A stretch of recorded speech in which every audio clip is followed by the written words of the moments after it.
Okay. Hello, everybody. What would a podcast or interview show be without some intro music? So for now, we'll call this the intro music.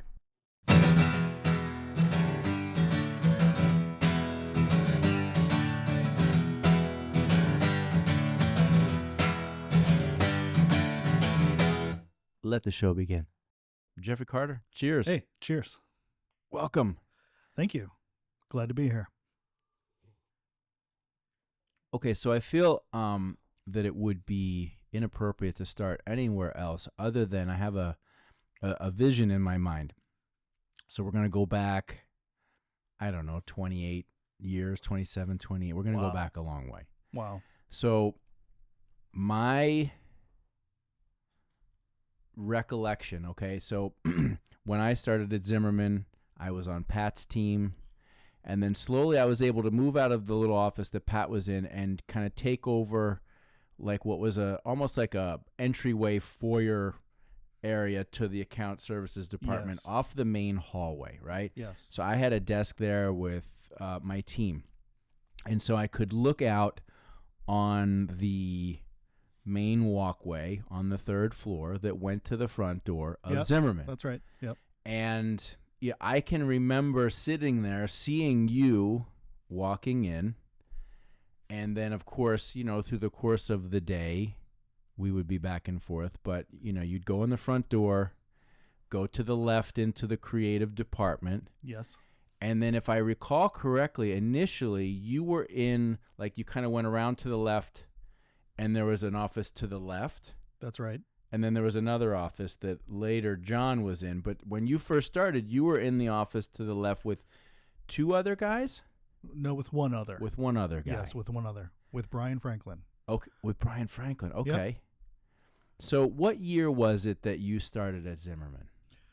It would have been early 1997. Because I was, and the only reason I remember that year is because I was still in college. I hadn't yet graduated because I had miscalculated the number of credits I had needed Right. to graduate, and I was a course shy. So I had to miss what would have been my regular graduation, and I had to stay an additional semester to complete one course. Oh, okay. And then, I remember when I started at Zimmerman, I was still in school. I didn't have my degree, actually, until... Did they know that? Until that May. Yeah, they knew that. Yeah, because they did make an accommodation where, I was working full time, but I had to go to class. So they made an accommodation so I could attend the one class I had to attend. Okay, so you started there then a few months before I did, because I started in June or July of 2007. 1997. Excuse me, my God. 97, and so you were already working there, and you were working as a copywriter at the time, right? A junior copywriter. And funny enough, I didn't have any idea what it was when I went to apply for the job. This is pre-Mad Men. The ins and outs of the inside baseball of what jobs there were inside of an agency weren't exactly widely available. I just knew it had the word writer in it, and that's what I wanted to be. That's interesting. So we both are in or approaching our 29th year. That's right. In this career. Yeah. Right? Because we both started at the same time. So that's where I wanted to start off, because we've discussed this many times, and we'll at some point in time kind of fast forward to where we're at now. But we both have spoken a lot together about what kind of an impact working at Zimmerman had on us in our career. And, without a doubt, it made a very, very strong impression on both of us for similar and different reasons. But before we even get to that, I'm just curious, what, you having been born and raised in Florida, what was it as a young man that led you in the direction of wanting to work at an advertising agency? Well, from a very young age, I had always found ways to express my creativity, primarily through writing, in different avenues. whether it be writing little skits for myself and my friends to perform. I remember a good friend of mine, we had a talk show. No way. Yeah, that we would fully write and prepare, that had guests. We had someone would be the host, and then someone would be the guest star, and it would be pretty much written out, a script. We'd look at it beforehand, kind of trying to memorize as much as we could, and then we'd go on and, and do it. And then in school, I would write plays. I was always a really good English student. I was an avid reader from a super young age. My mom, thank God for public libraries, would take me to the library. Mm-hmm. It seems like every 2 weeks or so, and I would get a stack of books. And my mother was an avid reader, so she passed that on to me. Okay. So I was an avid reader, and I would always find ways to express my creativity through writing. But what was it about, right? I mean, I guess if you start off as an avid reader, the joy is that you're reading the written word. Yeah. Right. And so was it just a natural extension or expression of that? Like it just made sense to start writing? Maybe. Because you enjoyed reading? Yeah, maybe. I knew that writing had an impact on me. So when I would read something, Mm-hmm. I would feel, and I would get that emotional escape.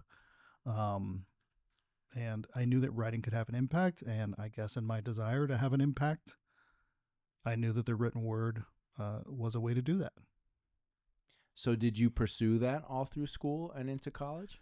So I did have moments where I dallied in other aspects of things I liked. That is to say, I became a huge drama nerd. Right. Yeah, and I was in drama, theater classes. Mm-hmm. I believe starting in junior high, which was also a natural extension of me. I was always the class clown. I was always getting called out, sent to the principal's office for making offhand remarks and jokes and trying to make people laugh. Right. So theater just seemed like a natural way to express myself. Then I became very involved in theater. I went to New World School of the Arts for drama, which I didn't complete, but that's another story. And so I did dally with that. And then, of course, music, right? So after I got into, listening to Metallica and all the big bands of that time, I wanted to emulate those guys. So, I picked up a guitar and started learning to play guitar. And that seemed like a natural bridge from theater, right? You're already on the stage, already comfortable with being in front of people.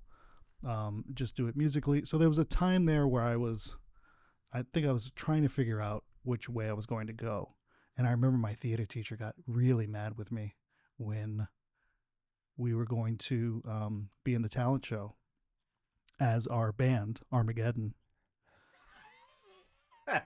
doing 2 Metallica songs. Of course, right? Yeah, doing Welcome Home, Sanitarium, and For Whom the Bell Tolls. Okay. Got super mad that it was taking away diverting so much of my energy and attention away from Actual drama. from acting. Right. To which he, got me with the old phrase, "Do you want to be a jack of all trades or a master of one?" And I said, "I'll be a jack of all trades, I guess, because that's what I like." Right. I like a little bit of all this stuff. So, yeah, I think that there was a time, primarily, I think in junior high, where I was trying to discover which way I wanted to go. And then I think in high school, I really cemented on, after my failed stint at New World School of the Arts, I think I really focused on, okay, I want to be a writer. Mm-hmm. Or if not a writer, have some aspect of my life focused around writing. So I really began to focus, really got into critical reading, not just reading to read, but reading to think about it, and looking at the critiques of reading and really trying to understand all the different layers of a work. And that's what I ended up going to college for. I was an English major in college, and then there to advertising. So, okay, so that to me presents a very funny sort of dichotomy, right? Because that is what you've described is a classical literature background with a strong focus on writing and drama and performance, right? Which is serious stuff, right? To Yeah. some degree, Yeah. right? And then you find yourself at Zimmerman, and those that know our thing. And at that time, it was the retail car business, Oh, yeah. right? So now you find yourself in an environment where you have developed and nurtured a curiosity and a passion for things of literature and writing and thoughtfulness and deep thought. And now you have to distill that into, Mitsubishi Eclipse, $99 That's a right. month. Get fucking right down here right now. Yeah. Buy this car today. Yeah. Today.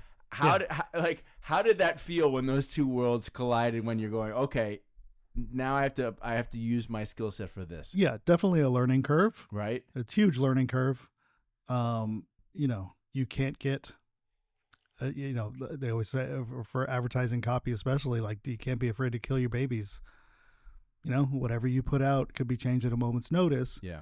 And, what it taught me was writing not just to write, but writing for a purpose, and writing with psychology in mind, because a big part of advertising is psychology and understanding the consumer and who your audience is. Huge learning curve. Yeah.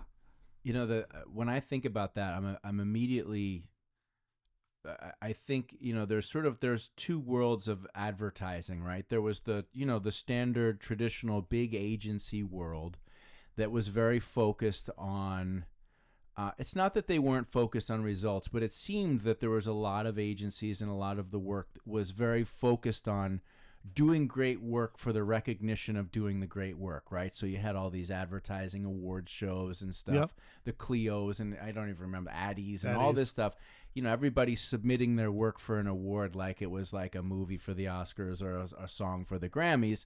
It's not, Yeah. right? And among the many things that Jordan taught us was, it's like the awards, that's bullshit, right? Right? The focus of what we were taught to do and what we were doing, and quite frankly, what we still do, was you're trying to generate a result. That's right. Right? Yeah. Which is why, like, when I joke about sort of the dichotomy of your literature and English background to the sort of the stark brute force reality of writing retail automotive copy, in many ways, you can't start in a better place, right? Because everything distills down to what we were being taught was, you've got to create something that gets that person to go to that place to buy something in like 2 days. Today. Yeah. Right? Today, if possible. Right now would be preferable.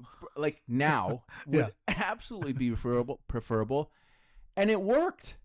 Yeah. It worked. Yeah. And what I think what people, back then, so we're talking almost 30 years ago. Yeah. A large part of a junior copywriter's role was tedium in inputting the statistics for the car, right? Like whether it had AC, whether it had, what kind of drive, right. 4-wheel drive, front-wheel drive, rear-wheel drive, power windows, whether it has a CD player. I forgot that was, as a junior copywriter, you were entering all the information for the print manually. ads. Yeah. So that they could, the VIN numbers, about that. yeah, the VIN numbers, the price, the everything. So a lot of it was almost like database management, not so much creative writing. Well, and it was tedious, and so much. You were like a lot data of it was entry, just like poor handwriting coming from the dealer that you had to interpret. That's right. They'd fax it over. Yes. Yeah, they'd fax it over. Yeah, the AE would give it to us. It would come in the job folder, and then you had to input it, and it was 20 sheets of data entry for each vehicle. It's a 97 Toyota Camry. I totally forgot about all that. The used cars. Was the because you didn't graduate to script writing until you had gone through a lot of that, right? And showed some promise to get into the script. Yeah, you started off world. in print. Yeah. Yeah, you started off, you cut your teeth on print. And, that taught me a lot about interacting with the other creatives, right? So the art department, you learn to interact with them and what each of their personalities is like and how to give direction, right? Because it starts with the copywriter in that scenario. It doesn't always. Different agencies do things in different ways. But in that scenario, it's a blank sheet, and then you have to come up with the headline and you're basically giving art direction, Yes. right? As a person who's never done it before. And the AE would pitch in, the client would pitch in, and there'd be a theme, but Right. you would need to translate all of these disparate ideas, which is a big part, still a big part of copywriting, is taking all of these different disparate ideas and distilling them into something that, first of all, a designer can understand and execute on, and then getting that back, reading it over, saying, does this align with what we actually want to do? Yes, that, and the other. So you're kind of the start and the middle of the process. You're kind of the gatekeeper between, you can be the gatekeeper between design and the account side, Right. because it goes to you before it goes to them. Now, how often did you even see the final product, right? Or was it a lot of times like you put in all this information and then poof? Yeah, a lot of times it Moves on would down just the go. line. Yeah, and then you didn't know whether it did well, Right. whether it sucked. You know, for me, when I think back on those times, a zillion great memories and funny stories and lessons learned. I will say, though, that definitively during that window of time, let's call it the late 90s, early 2000s, that we were working in that environment and that I was working in that environment, what I can definitively say is that advertising, which is what it was called then, and what we did for car dealers, it worked. Like, without a doubt. It was not, there was no lack of clarity on whether your idea worked or it didn't, because the nature of the way we operated at Zimmerman, which was largely media driven, meaning that almost all the dealerships had a pretty significant radio. It was mostly radio. It was a lot of radio. Because that was where you could really, a dealership could afford reach and frequency. That's right. People are in their cars commuting. Exactly. Yep. And so most stores had a significant radio buy.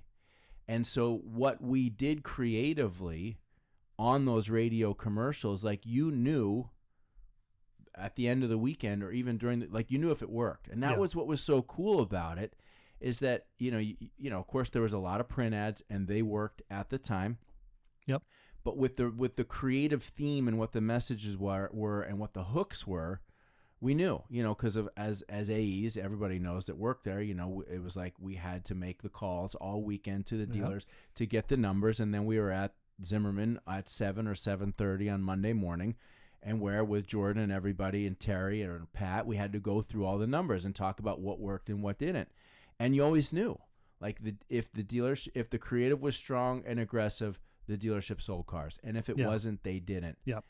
And if you fast forward to now, let's call it almost 30 years later, and I sound like the old timer saying this, but like digital was supposed to make everything so much more trackable and you could understand what was working and what wasn't, because everything was directly connected into the website. And that turned out to be such a fallacy, right? And digital in many ways was sold on the back of, well, you don't know if traditional is working or not, right? Right. Because there's no way to accurately measure it other than, a sales manager that had his desk log and tracking the ups into the store. Yep. And whether they had traffic or not. But I would argue that intangible tracking method of traditional at that time, when it was only traditional, it was so much easier to see what worked. Because if we ran a great campaign, aggressive offers, a good spot, they sold cars. They had traffic, they sold cars, and you knew it because it was a weekend business. Right. Yes. Now it's like it's hard to determine. It's not hard. It's cloudier. It's a little more muddy to determine what works. So it's just funny that, like, the old way that was supposed to be cloudy and mysterious was much more clear in terms of the effectiveness, and I would argue it was a lot more fun. Yeah. Like, the nature of the way the business was during those times, like under pressure to come up with ideas, the deadlines, the just the energy of what it took to make that happen was exciting and fun, especially as a young person starting your career. Yeah, for a young person with a lot of energy. Yeah. And who doesn't know any better. Right. Right. Yeah, it's a heck of a lot of fun. Not a place for a family person. Yeah, no, not really. But, what it did was it galvanized you into an effective, whether it be a writer, designer, AE, it galvanized you into being a pretty good version of that thing. Especially from a writing perspective, right? You learned early on that cute didn't cut it. No.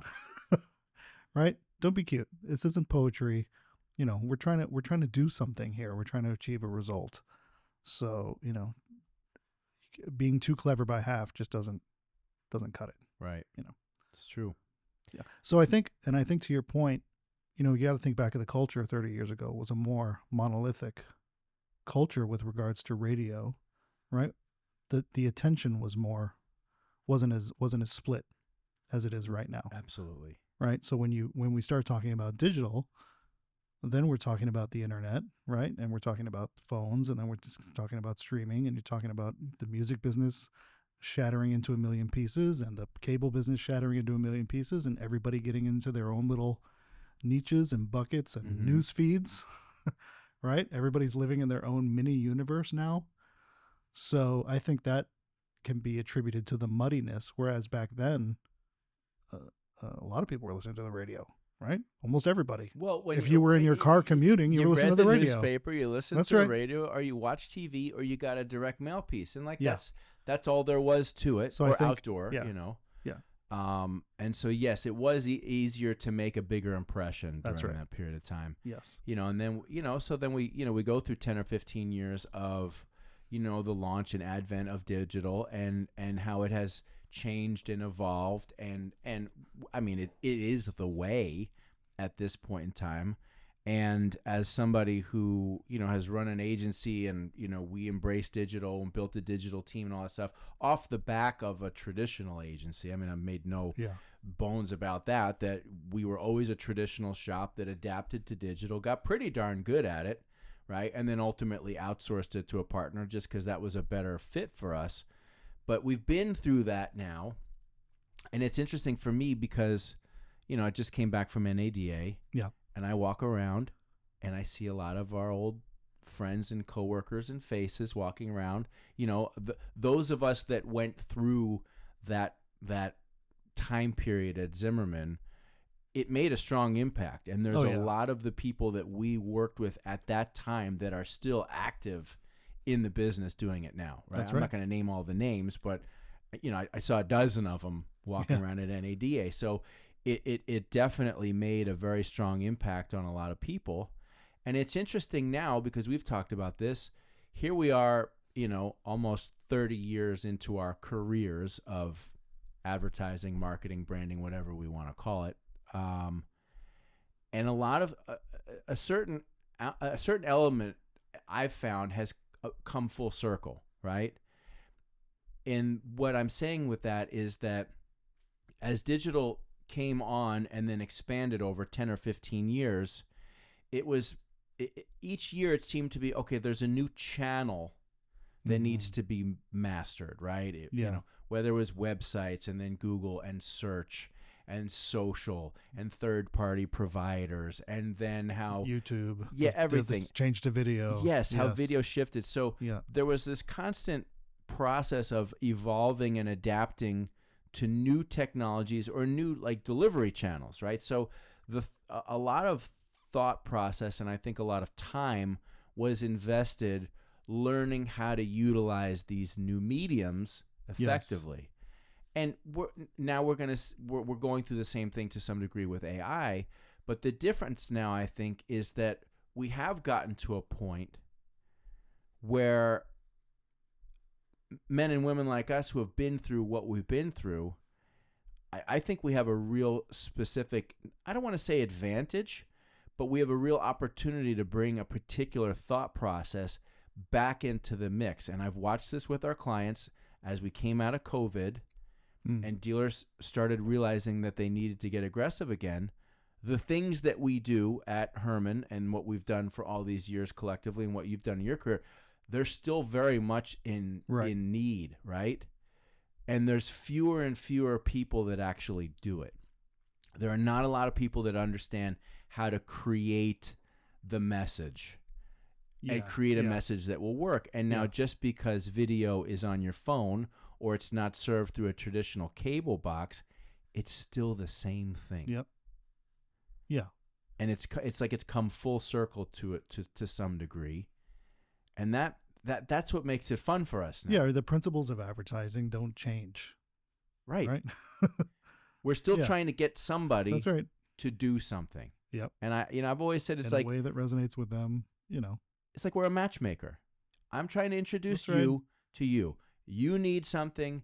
You have This that person thing to has it. sell. Let's put you together, and hopefully you guys can come to an agreement on some sort of transaction. And that's really what it all comes down to. Yeah. Yeah, that doesn't change. Medium, channels, delivery systems. Exactly. So without making this a 3-hour A tour through. a tour through the old days of Zimmerman and stuff, but I mean, that's where our relationship began. That's right. That's where we started playing music together. Yep. And really, is the music that kept us together all the years and brought us back together coming up on about 5 years ago. Yep. Together with our good friend John Sheffield. Yeah, Mr. John Sheffield. Drummer extraordinaire. That's right. So we worked together years ago at Zimmerman. We developed and enjoyed a shared love of music and playing music that we've managed to maintain and actually grow significantly over that period of time to now we have a band that we, Lords of Rock, we've been playing for 5 years now. And that's a beautiful passion project for it. And then through that, we've been able to reconnect from a work perspective. You helped us at an important time. And now here you are, and you're a part of the agency now. Yeah, we've come full circle. It's pretty amazing. I was thinking about it in preparation for the show. I was thinking about it, and I was like, that's pretty amazing. From your how perspective, these things happen. Share some thoughts from your perspective on how this journey has unfolded, because it's very interesting. Yeah, it is. As you said early on when we were at Zimmerman, one thing I always connect with that time is music sharing. I'll never forget you introduced me to DJ Shadow, who I'd never heard of in my life, and you had Introducing on CD. Yeah. And you said, you got to hear this. Because, we were always playing music in the shared office. Our last office, I'd call it, of old Zimmerman with myself, John, and Gregory Bruce. Yes. We had a big stereo system in there, and we were playing music all the time. And you came in one day and said, man, you got to hear this DJ Shadow. And I always connect that moment of, it's like a musical awakening, right? With you sharing that with me. And it happened multiple times. You gave me a couple of albums that I still listen to this day, Desert Island picks, I'd call them. Awesome. And then, when we had first formed the band back then, and then left Zimmerman, I don't think I'd picked up a guitar again until we reconnected. What was it, 2021? Was it in 2020? It was after COVID. Okay. Right? I want to say it was 21, maybe coming up on. I don't have to look because I gotta look back at the dates. I'm not sure. I think we're in the fall. It will be 5 years. Yeah, and we've gotten together a couple of times sporadically. Yes. I mean, when I say couple, I mean literally two. Yes. 2 times before then, to get in the old rehearsal space and kind of kick the dust around. Sure, thank you. But I hadn't been working on my chops in that whole time. Right. Yeah, I wasn't a better musician when we got back together. But since then, I have become a much better musician. It's like this iteration of it. When I think back to what we were doing 30 years ago, I think to myself, like, how did we must have been terrible. Exactly. Like, how did we even have the courage to get out and play in front of people, right? Because it had to have been awful. We must have been awful. But I think to us, right, even when we're in the rehearsal room, the energy that the three of us have together is really something magical. It's like we're always like cheering each other on, antagonizing each other, getting each other hyped up. And there's nobody else in the room, right? We're not playing for anybody, but we always play like we are. It's true. You're right. When we rehearse, it's almost like we're putting on a show. We give it everything. The energy's we there. leave exhausted. Right. We're not leaving anything on the stage. even though there's no stage, it's just the three of us in a room. It's so we always had that, and even that was back then. And then when we reconnected, we had it again. Yes. And it was like, let's not, we can't lose this. This is too good. It's too good. And we got a lot of positive feedback for people that we'd played for when we eventually did. We did a lot of rehearsing before we played for anybody. Mm-hmm. I think we rehearsed for 2 years. Yeah. Before we even got out there. Just real. It's interesting. Well, and during that period of time, right, that was, so we started, 21, 22, somewhere around there. And that was extremely challenging time for the agency, because we had gone through COVID, and we did okay through COVID, but then COVID and then the chip crisis right put the brakes on the retail automotive business. From the perspective of needing any meaningful marketing support other than just the basics. Right. We don't have cars, so the basics. So it was like nobody really needed us. And, at the time we were inhabiting a big, beautiful 5,000 square foot space. Yep. At one point in time, I had 25, 26 employees. And we went into that, and it just was like, it was just every day there was just some new thing, some new bad news. Yeah. And that's what it was. But you know what? It's like I was thinking about the other day, because this journey of building a podcast studio, building an audio production studio, building a recording studio, all that started. I was looking at like when I started buying the gear, and it was like during that time. It's been 5.5 years that I've been slowly building what it is that we have now, that I'm like, yeah, this, I didn't even have this as a vision. It initially was like, what am I going to do with all this space? I will do a podcast. And then we started playing music and what have you. But, and that's not the point.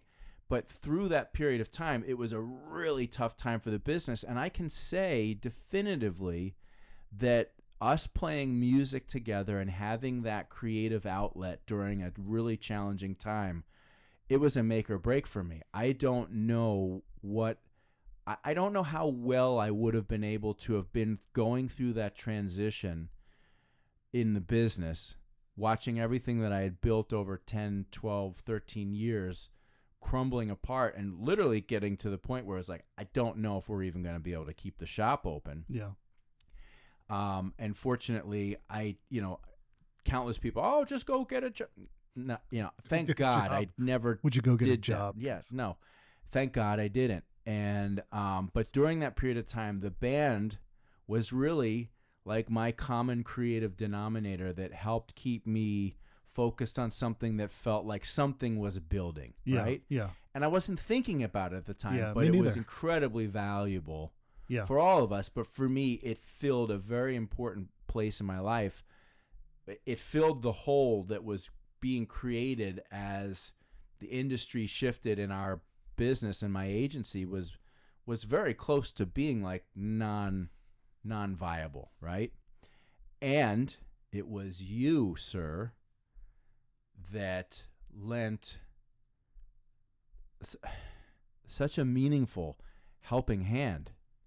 You were at Bluegreen at the time, and for those that don't know, you offered us you helped us get the opportunity and offered the opportunity for us to film a bunch of footage for Bluegreen Properties. Yep. Richard wouldn't be sitting right over there if it wasn't for that. And there's a number of other people that are in our orbit still to some degree that all benefited from that. But that lifeline into the agency and the faith that you placed in us to be able to go do that work, I can't ever thank you enough. I think you just did for that. And I'd seen some of the work prior, and I was like, these guys are good, right? This is the real deal. We had bought all this equipment. I had everything. Not just the equipment. I mean, the equipment's unbelievable. Yeah. I mean, people out there don't understand the level of intensity that Herman brings with regards to equipment. And everything. The equipment's one thing, but also you had the talent, right? You had the will, you had the drive, you had the right people in the right place. And when I saw the stuff you guys were producing, I was like, well, this is top shelf. It's this top shelf stuff. So there's no reason not to do it. And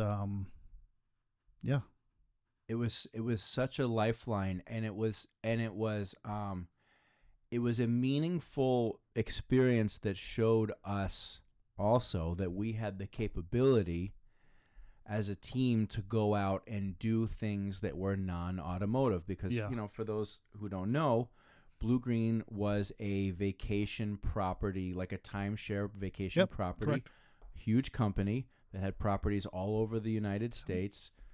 We focused on the ones in the Southeast, and we went and we Yep. shot beautiful Yeah, fantastic. beautiful footage in St. Augustine and in Tennessee, and Orlando. yes, and Yep. and it turned out great. It was a great financial thing for us. It really saved us, and more importantly, it showed us that we could be more than an automotive shop, Yeah. and Yeah. that will never go in the other direction. Retail automotive will always be a cornerstone and pillar, and it is still the majority of what we do. But as we continue to grow as a company, we will always be looking into non-retail automotive verticals, because we've developed a skill set and a crew and a team and a talent that can do that. And that all goes back to you taking a chance on us at that time, which was That's great. I can never thank you enough for That's that. great. I'm glad it worked out. Me too.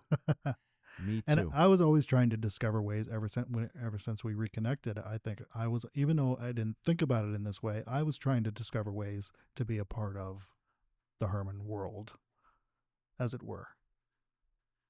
Well, you succeeded, And in I that. succeeded.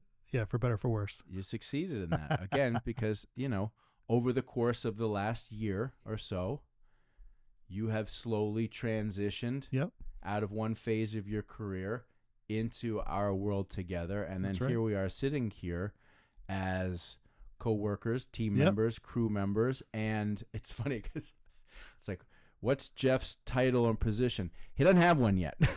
We are, because actually, largely because of you, we're about to go through another little brand modification. We've already got a great brand story and look and feel and A everything. refinement. We're going to refine, and in that and a large part of that refining process has to do with the skill set that you bring to the table. And through that process, we will hone in on the appropriate titles. That's right. But for better description at this point in time, I would say that you are a bit of a jack of all trades at this point right now, because you needed Story to of my be. life. Yes, and it's worked. But you're leading brand strategy. You're leading client relationships. You brought in some new business, which is the amount of people that have come into my world that actually were able to bring in an account, slim to none. So fucking Great. nice job. You might be the first. Okay, so yeah, don't break your arm, but definitely pat yourself on the back.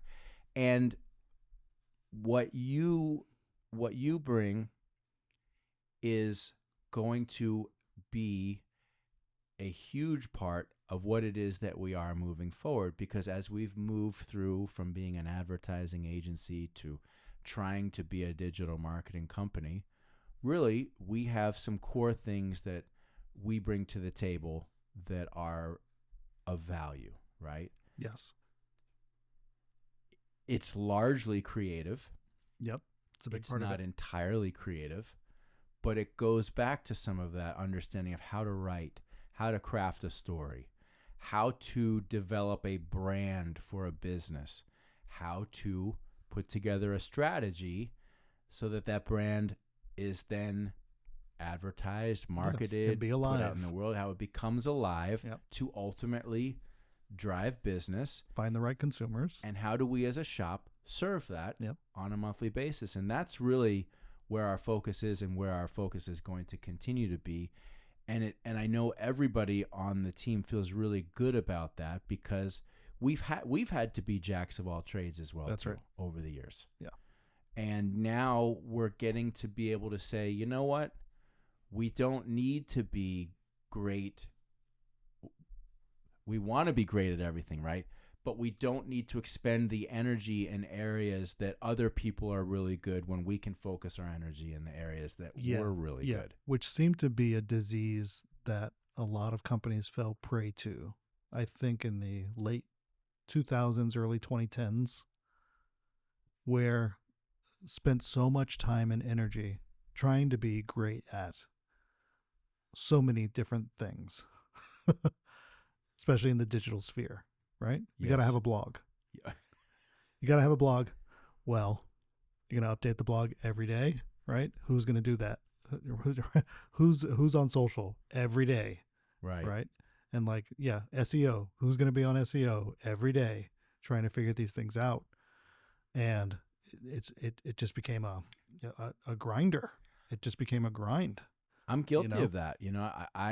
I for whatever reason, um, I did not listen to my dad. My dad was always like, just find the guy, find the girl, find the person that is great at this and let them figure it out, right? Yeah. I just, And I think they had to learn that lesson. Do we even have to be doing this, right? Just because everybody else is. right. No, but it took me a long time it took me a long time, right? And it ultimately, it was failure that made you go, okay, maybe Yeah. we should just stop trying to be this because we're not great. We're good at it, but we're not great. We're really great at this. Let's focus on this. But I felt like I had to figure everything out. And I wanted to do everything in house. Like I wanted Herman to be like, a full service shop that could bring everything to the table. And to some degree, we succeeded at Yep. that for a period of time, but it becomes, especially with digital, it becomes unmanageable Yes. because digital in itself opens up so many opportunities for mistakes and errors and what have you that it just, I remember, a client of mine saying, when you go to a restaurant and you pick up the fork and the fork is not clean, you wonder if what the bathroom's like, and if the bathroom's like that, what's the kitchen like? Yeah. The And places you can't see. he was in a very particular way trying to tell me like, this is what I'm experiencing with you right now on the digital front, right? Oh, I got it. And I Yeah. I don't like that. I hated those conversations, right? And after a while, it's just like, ugh, no. Let's have somebody who's great at that do that. And let's focus on what we're really good at. That's right. Yeah. As opposed to just like machine gunning all over the place and Yeah. being good at a lot of different things, but spending a lot of time and energy. And by default, there's not a lot of people that do what we do. Yeah. Right? Like I realize that's like, but we do have a particular niche in a particular niche, and we're good at it. And there's not a lot of other people in the space, and that's why I think that collectively as a team right now, we're really well positioned to be able to continue to do more good work. And we've made it through a challenging period of time in the company. We've come out of it, I would say, significantly stronger and better and more capable and more well equipped, which is really it's so cool, right? Yeah, it is cool. Yeah. And, the plans we have for the future are exciting. Yes, exactly. Okay. Let's pause for a moment there. I'm going to sip my coffee. Oh yeah. A moment of Mm-hmm. thinking. If somebody were to ask you at this point in time, what is it that you do and what is your specialty, what would you tell them? I would say my specialty right now is brand story and strategy seem to be the things that I've really honed over the last few years, starting with, some initial brand work at Bluegreen and then starting to branch out into doing it for other companies, really delving into branding as a subject. Mm-hmm. Reading a lot of books and a lot of online stuff about branding and the psychology of it and different ways to approach it, different methodologies as to how to achieve a brand that really stands out and that's really true to itself. So that's become a focus of mine over the last few years. So I would say, yeah, brand story and strategy. My strength has always been writing, understanding it's so important to understand the audience. Who are we talking to? And what do they need? What do they want? Who are they trying to be in their lives? And then writing something that solves that problem for them, whether it be for company A, B, or C. Mm-hmm. Yeah.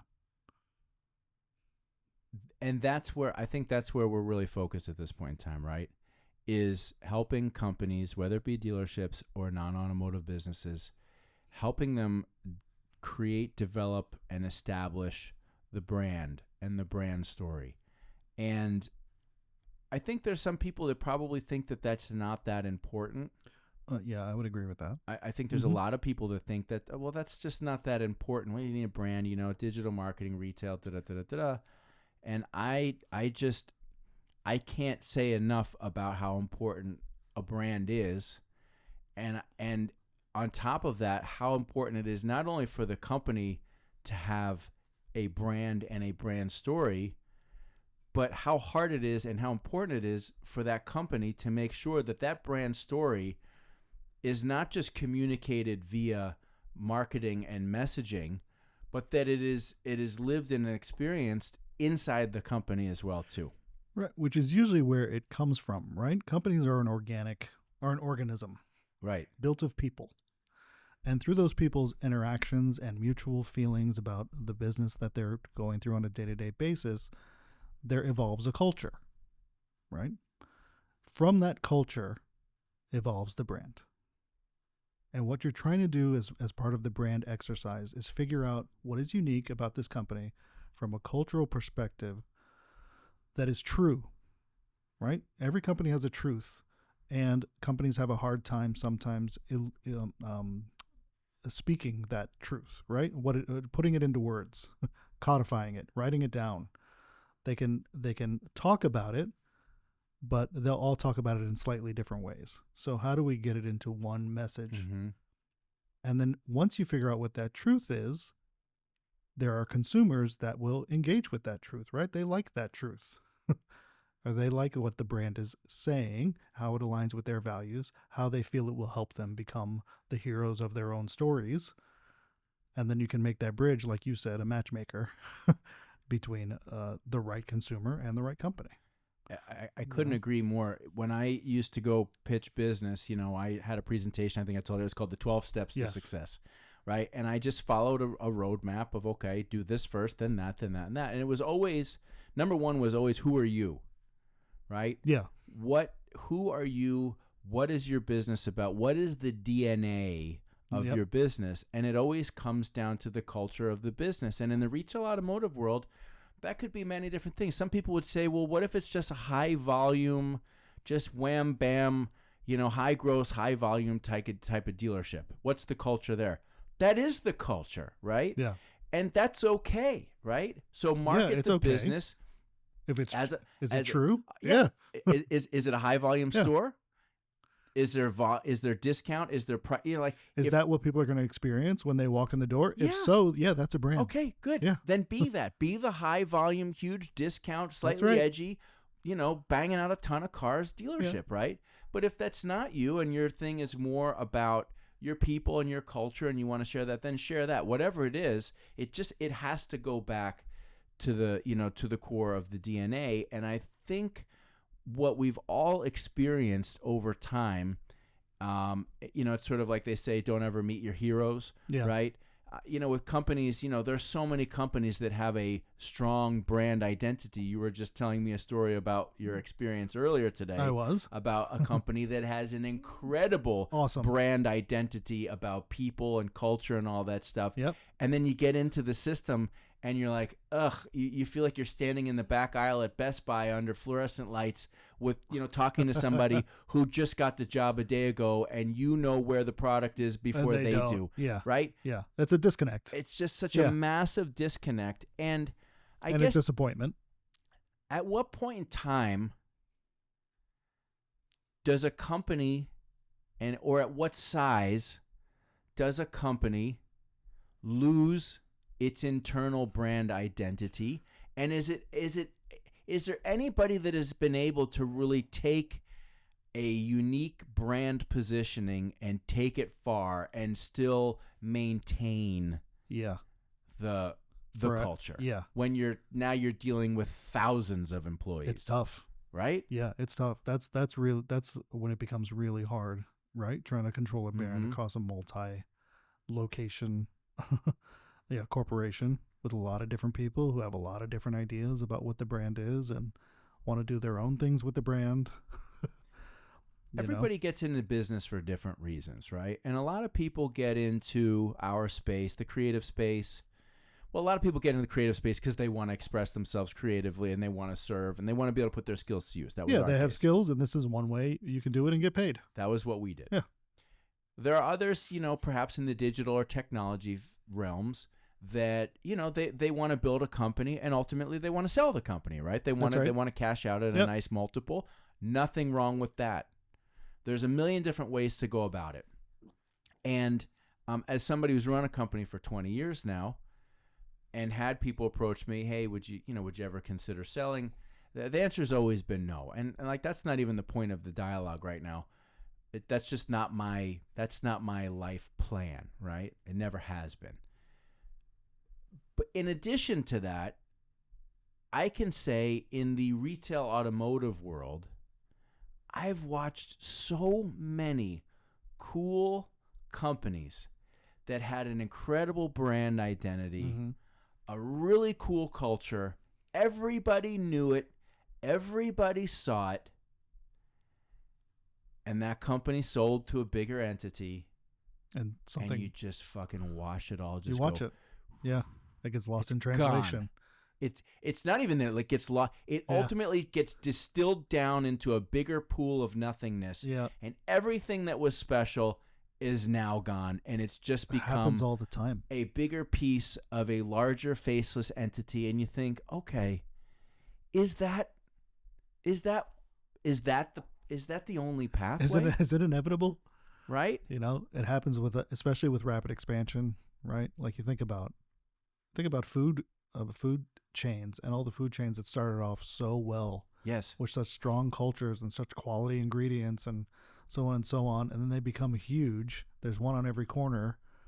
And all of a sudden there's a huge drop, right? Because it's hard to maintain culture across that many people. And if there's changes in leadership, right, that can happen too. Mm-hmm. Companies are made of people. I believe in capitalism, and I believe in big business, and I believe in anybody's right to make as much money as they possibly can. That has no, I don't place that as having any impact on me. I'm in my lane. I'm going to do my thing. You're in your lane. And I'm not saying this is how everybody thinks, but grow the biggest, most gigantic. If you can grow the company that controls the earth, I'm not saying that's a great thing, but if you can do that and that's what you want to do, I'm not here to tell you not to. And I understand that there is a large top-down pressure in the corporate and investment world for businesses to have growth and to be able to sustain growth. And that's right. Companies can't always just grow based on their current products or services, right? True. That's why these acquisitions are necessary, right? Brands need to acquire other brands to meet the growth expectations of investors and to remain competitive. I get it. Yep. Makes sense. And we've all seen, and you mentioned it, whether it's clothing brands, food brands, whoever it is who ultimately gets their IPO or they get acquired or whatever, and you see the quality. Yep. Technology. Yeah. Right. Technology companies happens all the time. You just see it vanish, Things right? get worse. And so somebody got a big payday. Great. That's what they wanted. And at the same time, when I think of brands that have been able to sort of maintain their brand identity and integrity in some cases, I actually think of bands. Oh, yeah. Right? Think of big bands. Yeah. Bands are brands for sure. Right? Yeah. AC/DC is AC/DC, right? Yes. Metallica is Metallica, right? 100%. Paul McCartney is Paul McCartney. Now, that's not to say that they haven't changed over time. Of course. But there's something in the creative spaces where the ones that just sort of resist and just stay in their lane and really just keep banging out their thing, they're still doing it, right? You look at the Rolling Stones, right? Yeah. That is a corporation. 100%. That is the Mick Jagger, Keith Richards Corporation. Taylor Swift. is a corporation. Right. Yes. But a lot of them have been able to maintain their brand and control of their brand for a long period of time. And then Yes. you can see like the bands and artists that have sort of sold out over time, and they didn't fight to control who they were, Yeah, for what whatever they were, reason. and they gave in to trends and what have you, and then it gets distilled. Yeah. Which can also be a brand. If you're a trend hopper and every album you're something else, Right. that's a brand too, if that's your brand. Mm-hmm. Yeah. Doesn't always work out for everybody though. No. Yeah. And some of the greatest bands of all times that maintain their brand were also the ones that recognized, like, there's a time to put an end to this, right? Yeah. Like, nobody will question that the Police were a great band 100%. and one of the biggest bands ever. Yeah. And everybody can say it's pretty smart of them to just like go out on top and be done, and There's just something like, to be said for that. Right? Sure. It burnishes the memory. That's right, ballsy, because you think, right? wow, yeah. Right? But essentially what we're talking about is brands or companies, whether it's a company, a band, I like a food product, doesn't matter. But the people, I have a great deal of respect, and this comes from punk rock and hardcore, from the people that establish something really cool. It's not to say you never sold out. Listen, we need to make money. I want to make money. Everybody wants to. We want to improve the quality of our life, right? That's one thing. But to not cross that line so that you can maintain the distinct thing that you dreamed about when you were a kid of creating and having and staying committed to guiding that for the long term, right? Yeah. And not to say that they can't change. Right. Right? Because there's also an expectation, I think, with bands especially, that they just stay the same and put the same thing out forever. You can't do that. And that puts you in creative jail, basically. So not to say that they can't change, but can't lose control. Well, Radiohead's a good example. That's a band that has evolved and maintained a very specific creative ethos, right? But they're a different band than they were when they started, big time. Absolutely. But then you look at the flip side, and you look at an Oasis, who are like the same band that they were when they exploded, and they just came back and they still have in a different way. That, right? Yes. So I guess I don't know. I'm sort of rambling on the topic, but I think we're on this on a lot of the same wavelength here, where when you're talking about and what we do, which is brand, right, and help companies establish what it is, and that's what we're excited to do. Yep. It's creating something with a clear sense of what the purpose is, and helping to maintain and manage that for as long as you can, whether it be from the creative perspective or the internal culture perspective. And that's like it's a tough one to do. Yeah. But that's what the desire is. And both are so important, right? Right? Because internally they need to understand what the brand is in a clear and concise way that is repeatable, right, and understandable, so that when they bring on someone new, they can clearly enunciate what the brand is. Yes, I agree. Yeah. Well, we're well on our way to doing it. We're getting there. I think we're getting there. I think this year is going to be I've always said that this is a good transitional year. Last year we put all of our platforms in place, Herman, 12 Grove, On Deck, the band, Lords of Rock, which I don't know if everybody really, they all sort of complement each other, right? Yes. We use the band to expose 12 Grove. We use 12 Grove to produce a lot of the stuff for the brand. That gives 12 Grove an opportunity to show that we have creative capacity outside of retail automotive. 12 Grove is a cool thing that serves the Herman agency. That's right. It all circles, which is why I joked earlier, for better or for worse, now that I'm part of the Herman universe, as it were, is that because now I am working all the time, even when we're playing together as a band, it is work in a sense because of how closely connected all the pieces of this puzzle are. Well, I would like to say, which is to me is great. Take a deep I love breath, it. Enjoy it, right? Because it's a blessing. I was talking to somebody yesterday in the automotive world, and I learned that he is a drummer and his son's a musician. If he watches, he'll know who I'm talking about. And it was cool to be able to share how we're utilizing all of these different creative platforms to serve each other. Yeah. Ultimately, it's to serve the agency. There's that word, right? Yeah.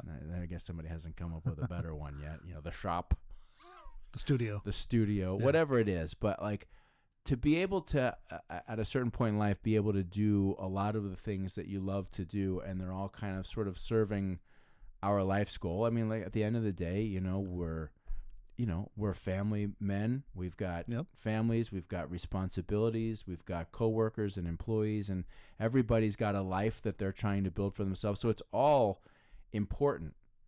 It's all important because this is the thing that helps provide for a lot of people's life. And it's cool to be at a point where we can do it in a way that we get to sort of craft the narrative ourselves and do what we want to do and have fun with it, and at the same time succeed with it, so that everybody's able to keep going.